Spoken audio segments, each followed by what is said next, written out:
Então, passar esse primeiro comentário mais geral, né? Bom, os três trabalhos articulam três pontos básicos na minha leitura, né? A dimensão situada da produção das identidades, o caráter ativo do manuseamento dessas identidades em função de contextos e de situações específicas, e a trajetória como trama de situações que demandam ressignificações e recomposições dos repertórios de ação, e não necessariamente como uma sucessão ou uma sequência de posições. Né? Esses três pontos são desenvolvidos e explorados de formas distintas nos três trabalhos. E é um pouco isso que eu vou tentar desenvolver nesse primeiro comentário mais geral. Bom, então, os três trabalhos destacam as identidades e as trajetórias pensadas com base em um mundo plural e dinâmico.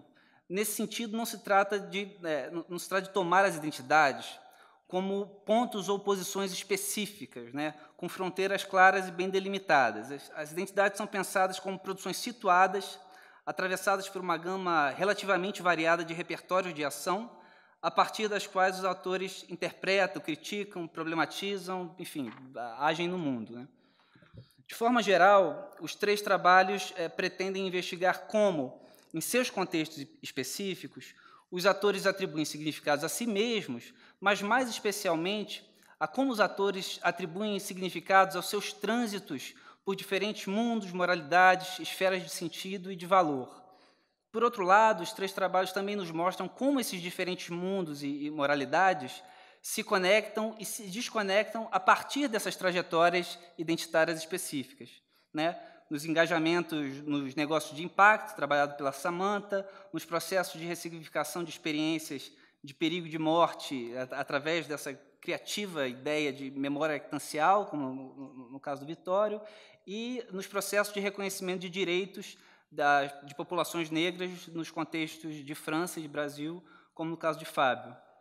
Os trabalhos destacam, portanto, como nos contextos estudados, as identidades podem ser entendidas, né, lembrando um termo do Giddens, como projetos do eu, né, projetos de si. No entanto, se distanciam do Giddens na medida em que não enfatizam exclusivamente a dimensão reflexiva da ação, abrindo espaço também para a compreensão das emoções e dos afetos em jogo.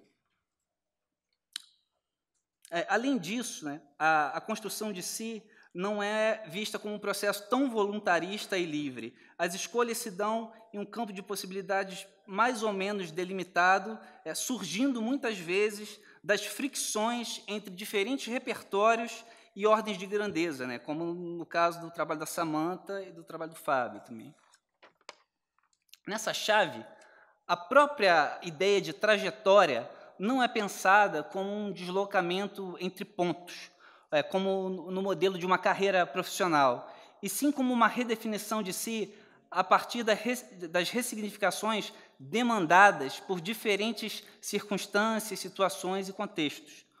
Né? Ou seja, a trajetória não aparece como sequência, sucessões de pontos ou de posições, nem como um conjunto de viradas pessoais. As trajetórias são pensadas a partir de uma trama de situações costuradas por dispositivos específicos, como a memória ectancial proposta pelo Vitório, cujos limites são dados pelos jogos de linguagem mais ou menos amplos nos quais se enredam, isto é, nas formas de vida das quais são parte, como contexto maior, como nas trajetórias analisadas por Fábio nos contextos culturais de Brasil e da França.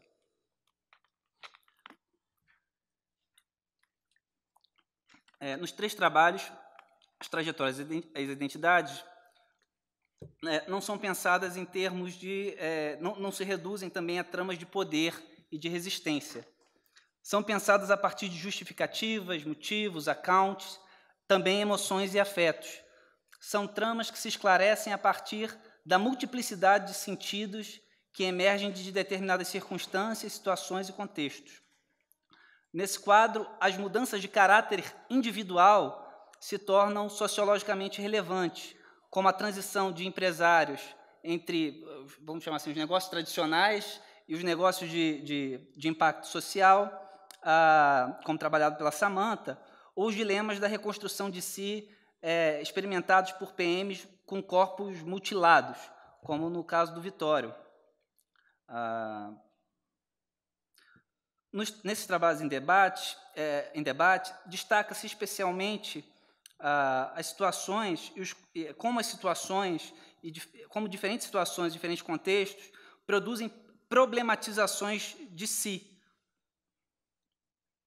que fazem com que os atores se movimentem dentro de um campo de possibilidades mais ou menos delimitado, que lhes permite resolver as questões postas. Isto se aproxima, por vezes, de uma sociologia dos problemas íntimos, tal como proposta pelo Diogo Correia. Empresários insatisfeitos, empresários que narram suas trajetórias como pessoas insatisfeitas com uma certa ausência de sentido na busca pelo lucro nos negócios tradicionais, engajam-se em negócios de impacto social, que lhes permitiria ganhar dinheiro com propósito. Foi uma questão que acabou não aparecendo muito no seu trabalho, mas estava no texto. Eu acho bastante interessante, eu vou voltar a ela mais tarde. Vitório, por exemplo, busca abrir a caixa preta da resiliência a partir da memória actancial, mostrando como a memória não é apenas construída a partir do presente, mas como ela possui um caráter ativo na construção das ressignificações de si no presente e de projetos de si para o futuro. Quilombolas precisam demonstrar a autenticidade de sua negritude para conseguirem os seus direitos, e antilhanos precisam demonstrar a autenticidade de sua condição de franceses, às vezes minimizando ou escondendo suas particularidades, como no caso trabalhado pelo Fábio. Bom, essas são as questões mais gerais que eu quis destacar e que eu acho que um pouco costuram os três trabalhos. E agora eu passo, então, a algumas questões mais pontuais de cada trabalho, pensando um pouco também em contraste com algumas experiências minhas nas minhas pesquisas. No caso do Fábio, quer dizer, como eu produzi meus comentários a partir, sobretudo, dos textos que me foram enviados, nem sempre o que eu destaco aqui foi o que foi destacado pelos expositores no momento. Então, até acho que até é uma boa oportunidade também para trazer questões bacanas que não apareceram muitas vezes, não aparecem por causa de tempo e tudo mais.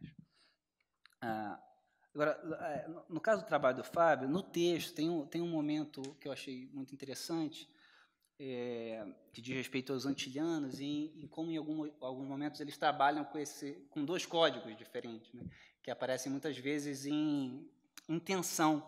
Eu achei interessante porque isso me lembrou muitas vezes aquela ideia do Robert Park, do homem marginal, como é que esse regime do McDonald's às vezes produz esse tipo de personagem, Quer dizer, personagem numa própria trajetória individual, uma fricção de valores, de culturas, de repertórios, enfim, que produz, por sua vez, inclusive, a agência criativa. Agora, o que eu fiquei me perguntando, e aí, baseado já no meu trabalho de campo, como muitas vezes esses dois códigos que produzem esses homens marginais podem aparecer de uma forma tensa, mas como às vezes também eles potencializam um ao outro. E aí eu queria trazer um exemplo do meu trabalho de campo só para esclarecer do que eu estou falando. Eu fiz trabalho de campo num que se chama um centro de recuperação evangélico, que para os brasileiros isso é bem tranquilo. É uma espécie de comunidade terapêutica, de caráter pentecostal, e que recebe um público variado, assim, mas a sua base são pessoas que estavam envolvidas com práticas criminais, quase sempre traficantes de drogas de áreas pobres, que buscam se recuperar nessas comunidades. Enfim, mas não só os traficantes em si, muitos outros personagens desse mundo também habitam esses centros de recuperação. Um deles é o chamado, eu não sei como é que vai fazer a tradução disso, mas é o chamado vacilão. São as pessoas que...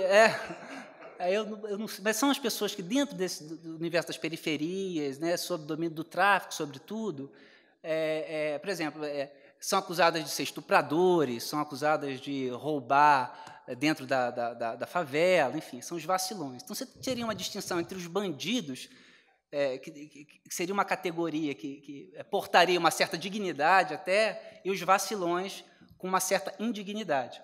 Então, uma vez, conversando com um pastor, e eu perguntei para ele qual era o tipo que dava mais trabalho para a recuperação, né, lá no centro. Ele falou, olha, certamente são os vacilões. Eu adoro trabalhar com bandido, porque bandido, na verdade, quando chega no centro de recuperação, ele já tem um respeito danado pela hierarquia, ele tem um senso de disciplina, é o mais fácil de se recuperar. Quer dizer, a condição de bandido potencializava essa inserção enquanto no caso do vacilão era o oposto, né? Era o oposto. Então eu fico pensando como esses códigos às vezes eles são tensos, produzem fricção e a agência criativa, mas como às vezes também eles se potencializam mutuamente, né? Eu não sei, você tomando o caso do McDonald's, que eu adorei como exemplo, como se comer um Big Mac tornaria de comer um quarteirão com queijo mais gostoso depois, sabe? Potencializa. Uma escolha potencializa a outra, na verdade. Uma identidade potencializando a outra. Uma outra questão que eu acho muito bacana no seu trabalho, com essa discussão sobre autenticidade. E aí eu fico pensando como a autenticidade, às vezes, pensando tudo a partir da minha memória actancial, né? Das minhas lembranças dos meus trabalhos de campo. Né? Como a autenticidade, às vezes, aparece em dois registros diferentes, assim, quase como em dois jogos de linguagem diferentes. Por exemplo, nesse centro de recuperação, né, uma das coisas mais importantes é a construção de um testemunho, né, de um testemunho que seja autêntico. Então, muitas vezes as pessoas que se convertem, elas passam a narrar publicamente suas histórias, enfim. E algumas delas contam muita mentira, né? Não, matei 50, quando na verdade nem sabia atirar direito, aquilo tudo só para potencializar mesmo o testemunho, né? E aí algumas lideranças e algumas pessoas, quando eu estranhava isso, assim, mas, pô, o cara está mentindo, né? Aí ele dava uma resposta do tipo, não interessa muito se é mentira. Não é isso que está em jogo, não é isso que torna essa narrativa, esse testemunho autêntico ou não. O que está em jogo é o compromisso com a história narrada.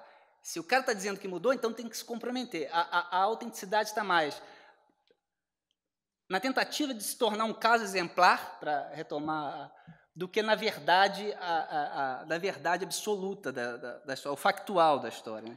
E aí eu queria, para poder sair do meu campo, para poder dialogar efetivamente com o seu, eu queria trazer um exemplo. Eu moro numa cidade que tem um quilombo.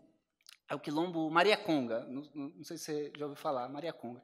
E lá no quilombo Mariaconga no quilombo não, é uma cidade, às vezes surge uma discussão que é a seguinte. O quilombo teria surgido com Mariaconga, que era uma escrava de origem congolesa e que teria, enfim, ajudado muitos escravos a fugir e formou essa comunidade lá. E muita gente diz, não, isso é mentira, não tem nenhuma prova de que existiu, de fato, uma Mariaconga e tal, né? Nesse regime da autenticidade, onde a prova factual é um negócio importante, né? Mas o que interessa, e parece que o que interessou para o reconhecimento público, né, o carimbo do cartório naquele quilombo, o fato do quilombo se tornar autêntico através de uma condição de exemplaridade. Né? Então, lá tem jongo, lá tem capoeira, tal. Isso era muito mais importante do que a história da Mariaconga, ser verdadeira ou não. Né? Então, eu fico pensando assim nessa dupla possibilidade da autenticidade, né? Como se ela ganhasse inteligibilidade diferente em dois jogos de linguagem. Né? Um onde se discute essa coisa da verdade factual e o outro é a exemplaridade, né? como ponto.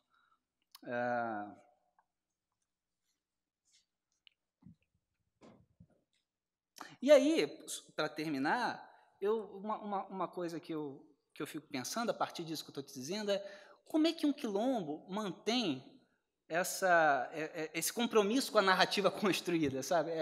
Uma das coisas que eu fico me pensando é nas pressões internas que podem demandar uma certa plasticidade dessa autenticidade.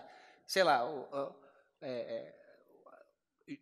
gerações mais novas vão começar a se interessar por rock ou por né? Em que medida isso pode ser incorporado, isso pode não ser incorporado, né? Que dificuldades isso cria ou não cria? Quer dizer, quais são os limites e as possibilidades dessa plasticidade da autenticidade, né? E eu fico pensando nas demandas por dentro do próprio quilombo, sabe? Por dentro, no controle das gerações, isso tudo.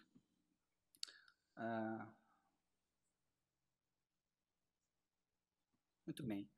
Essas são as questões para o trabalho do Fábio. Em relação ao trabalho da Samantha, tem uma parte do seu trabalho, Samantha, que é muito interessante, e imagino que por causa do tempo você não tenha explorado mais, e que eu acho que é um ponto fortíssimo, que é o seguinte, é a coisa do propósito, né? Quer dizer, nos negócios de impacto social, os empresários, então, narram uma busca pelo lucro que seria diferente, que seria uma busca pelo lucro com sentido, né? A vida deles ganha um sentido. Quer dizer, essa fala pressupõe, então, que nos negócios tradicionais, assim, para nomear de uma forma mais fácil para a comunicação, haveria uma ausência de sentido, né? Uma ausência de sentido. E eles resolvem um problema na vida deles com um negócio de impacto social, né? Eles reconquistam um sentido para a própria vida. Tem uma coisa weberiana forte aí, que seria legal também, mais para frente, trabalhar nisso. Agora, o que eu fico me perguntando é o seguinte, não é uma pergunta, né? Se você, de repente, tiver uma lembrança de algumas entrevistas, tal, mas é uma coisa que me surge no seu trabalho, é o seguinte, em que condições esses caras podem narrar, em que condições, na verdade, a ausência de sentido se torna um sentido possível de construção de uma trajetória ou de uma identidade, sabe? Isso é uma coisa que tem um repertório aí de ausência de sentido, né? Fico pensando como se daria para fazer uma sociologia compreensiva do caos biográfico, né? Sabe, nesse sentido.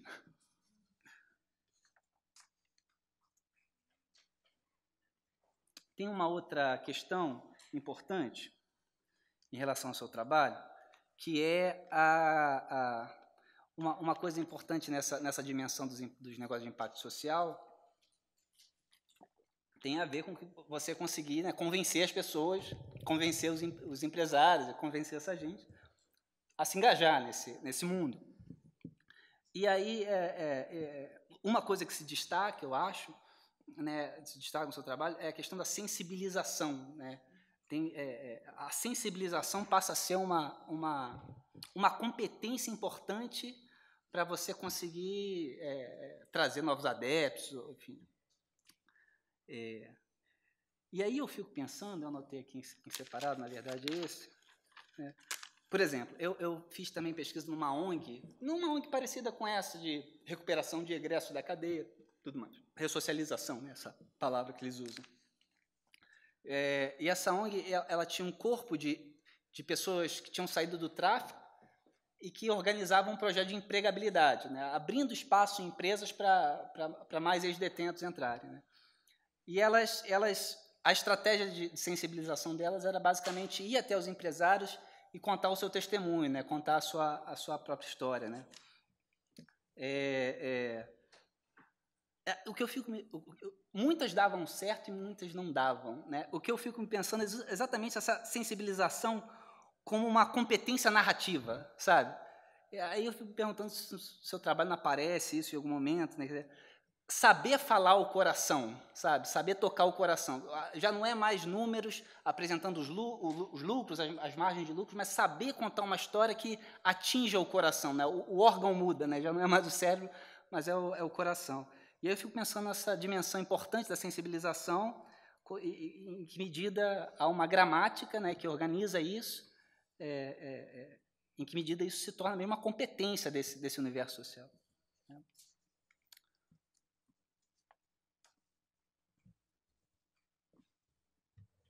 Tem uma outra questão que tem a ver com a conversão, com as narrativas de conversão. E essa também eu depois estendo ao Vitório de uma outra forma, com as especificidades do trabalho dele, mas é uma questão que seria dupla, assim, né? Que é o seguinte: você diz, os atores narram um processo de conversão, mas eu vou ficar atenta às continuidades, né?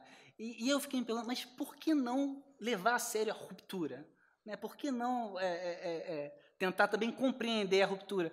Isso estou dizendo muito por causa da minha inserção no campo da sociologia da religião e com as minhas pesquisas sobre conversão, quando a ideia de conversão, às vezes, é mobilizada justamente nesse sentido, quer dizer, a ideia de ruptura, na verdade, a ruptura narrada pelos atores, muitas vezes, não no seu trabalho, mas nos trabalhos no campo da sociologia da religião, muitas vezes a ruptura é pensada como algo que reificaria alguma coisa, né? E aí as continuidades seriam o que revelaria o que seria mais importante e tal.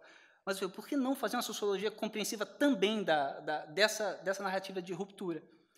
Você localiza a eficiência, acho que faz isso muito bem, como esse aspecto de continuidade entre esses dois universos. Mas eu fico pensando o seguinte, será que é sempre continuidade? Ou, em alguma medida, esses dois universos, dos negócios tradicionais e dos negócios de impacto, não consistiriam em dois jogos de linguagem também, que cada um atribui um sentido diferente à eficiência por conta de práticas diferentes nesses dois universos. Então, eu acho que dá para articular tanto a ruptura quanto a continuidade. E seriam essas as questões para ti. No caso do Vitório, eu gostei muito, achei muito criativa essa sacada da memória actancial, Vitório. Realmente eu acho que, inclusive, isso que eu estou fazendo aqui, de ficar recuperando o meu trabalho de campo para poder... É um exercício muito, muito próximo disso, né? Uma memória actancial. Agora, na mesma linha do que eu disse agora para a Samantha, eu queria dizer para você isso também, né? Como é que entende as rupturas narradas pelos atores? Como é que se entende os fossos? Né? Porque, lendo o seu texto, sobretudo, acho que menos ouvindo você, mais lendo, eu tive a impressão de que essa multitemporalidade da memória actancial, às vezes ela se torna também um campo onde a temporalidade se indistingue, né? Não tem passado, não tem presente, tudo vira um pouco um fluxo contínuo. E eu acho que você tem razão, mas, ao mesmo tempo, eu fico me perguntando como entender a dimensão de ruptura que essas experiências trazem, porque essas experiências, perder um braço, são experiências significativas que produzem também temporalidade, produzem um antes e um depois, né? Produzem significados como novo e velho, né? Passado e presente. Em que medida essas experiências são tão fortes que elas também, não só no exercício da memória actancial, né, a temporalidade se indistingue, mas essas experiências são tão fortes que elas também produzem, por outro lado, temporalidade. Em que medida não valeria a pena também, ao mesmo tempo, né, levar a sério a ruptura que pode ser narrada pelos atores? Né? E, por fim, meu último comentário é uma coisa que eu achei... acho que a sua ideia de memória actancial se desdobra efetivamente, né, na prática, numa gramática das lembranças. Né? Eu fico pensando, e saco o meu último caso aqui do trabalho de campo. Uma vez, conversando com um grupo de pessoas nesse centro de recuperação, e um deles me contava para um certo grupo, né, ele tinha sido gerente numa favela no Rio, e um deles contava para o grupo uma situação em que eles capturaram lá um vacilão, né, uma dessas pessoas que faziam coisas erradas na favela. Né. E ele começou a contar todo empolgado como eles capturaram o vacilão e como eles levaram esse cara para o lugar onde eles iam executar, né, iam matar esse sujeito e tal. De repente ele para e pensa, então, não, mas isso no passado, né? Agora eu sou um homem de Deus, né? Aí depois, conversando com ele, perguntei um pouco sobre por que ele tinha tido essa pausa na conversa, né? Porque ele dizia, lembrar disso, da forma como eu estava lembrando, era um contra-testemunho, aquilo poluía o meu testemunho, porque há formas certas e erradas de você mobilizar a lembrança. Né? Então, nesse caso, era mais até do que uma gramática das lembranças, era uma espécie de ética das lembranças. Né? E nesse caso, ele estava lembrando de uma forma errada, porque por mais que a lembrança do crime potencializava a ação dele ali, né, aumentava a potência de agir dele naquele contexto, mas, ao mesmo tempo, era um contra-testemunho, né, e feria uma ética que era importante para ele naquele contexto de recuperação. Então, eu fico me perguntando se isso talvez também não fosse um desdobramento nesse... fizesse sentido nos seus casos específicos. Mais uma vez, eu agradeço muito o convite e fico por aqui. Valeu.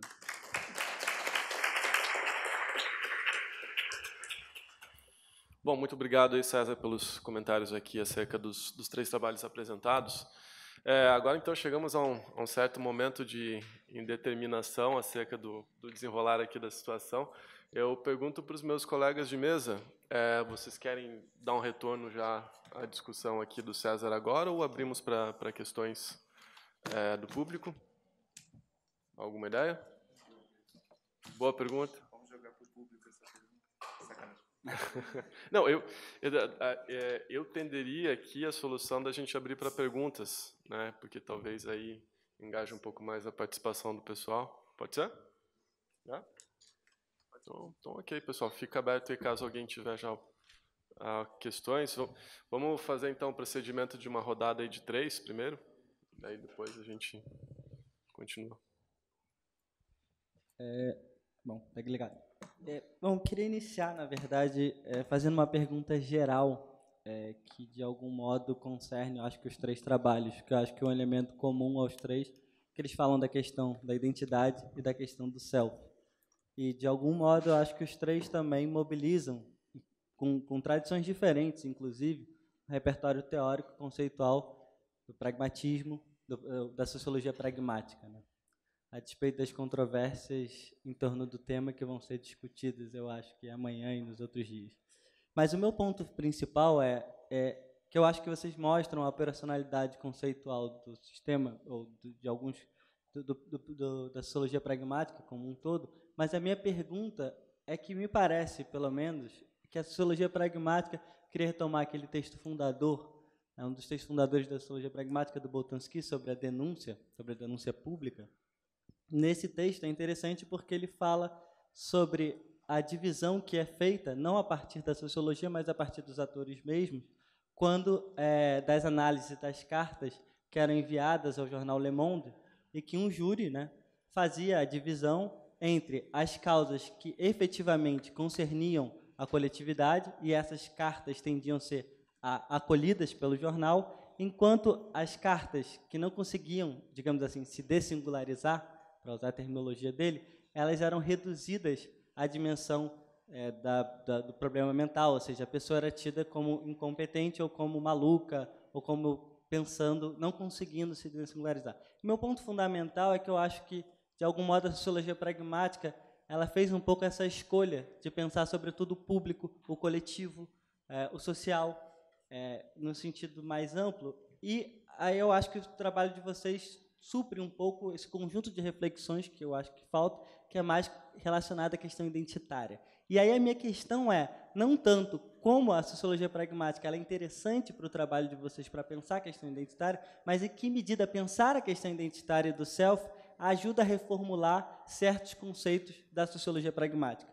E o meu ponto é que propor uma espécie de exercício de retorno, que é em que medida o campo empírico de vocês, pensando em trajetórias, pensando em identidade, pensando no self, ajudou a reformular conceitualmente certas questões que estavam estipuladas pela sociologia pragmática.